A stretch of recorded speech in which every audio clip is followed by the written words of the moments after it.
अंगद मारेगा मिताली को थप्पड़, मिताली के आएंगे होश ठिकाने। जी हाँ दोस्तों, स्टार प्लस का ये शो सीरियल क्योंकि सास भी कभी बहू थी में आप सभी को देखने को मिल रहा है जबरदस्त ड्रामा।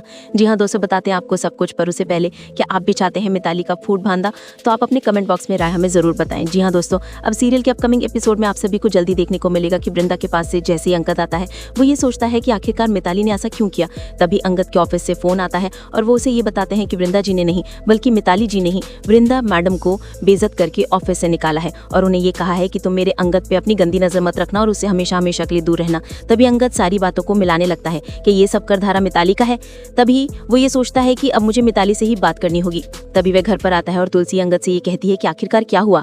तभी अंगद तुलसी से ये कहता है कि मम्मी ये सब किसी का नहीं करधारा है और ये सब सिर्फ और सिर्फ जानबूझकर करा है बल्कि मिताली ने, और ये पूरे प्लान के साथ उसने करा था। एक तो उसने वृंदा को बेइज्जत करके ऑफिस से निकाल दिया और उसके घर पर जाकर इतना बड़ा ड्रामा किया जिससे सुभाष ने वृंदा से शादी तोड़ दी। और जब मैंने समझाया तो उसे भी शर्मनादी ने ये कहा कि उसे अब वृंदा से शादी करने के लिए उसे रह चाहिए। मैं वहां पर बोलने की कोशिश करी पर किसी ने मेरी एक नहीं सुनी, और जब मैंने पूछा कि आपने ऐसा क्यों किया तो उन्होंने बताया कि मिताली ने जाकर वहां काफी बड़ा ड्रामा किया है। तभी तुलसी ये सोचती है कि आखिरकार ये लड़की कैसी है और क्या हमारे घर को अच्छे से संभाल भी पाएगी।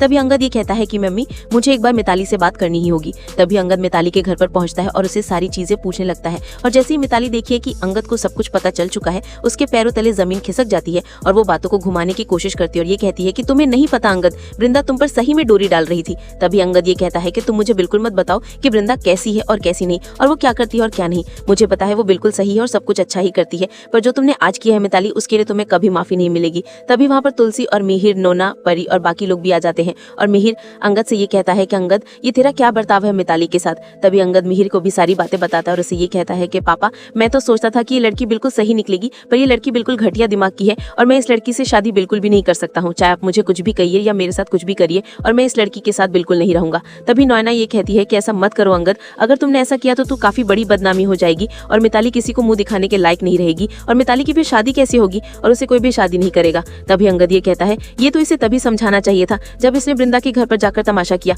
क्या इसने सोचा कि उस लड़की की शादी कैसी होगी, बल्कि वह गरीब है पर वो अपनी इज्जत के लिए पूरे टाइम खड़ी रहती है और वो कभी भी गलत नहीं हो सकती। जी हाँ दोस्तों, क्या हो पाएगी अंगद और मिताली की शादी या फिर अंगद उठाएगी कोई बड़ा कदम, तो आप अपने कमेंट बॉक्स में राय हमें जरूर बताएं। अगर आपको ये वीडियो पसंद आई हो तो आप इस वीडियो का लाइक करें, हमारे चैनल को सब्सक्राइब करना ना भूलें। मिलते हैं आपसे अगली वीडियो में, जब तक के लिए राधे राधे, जय सिया राम।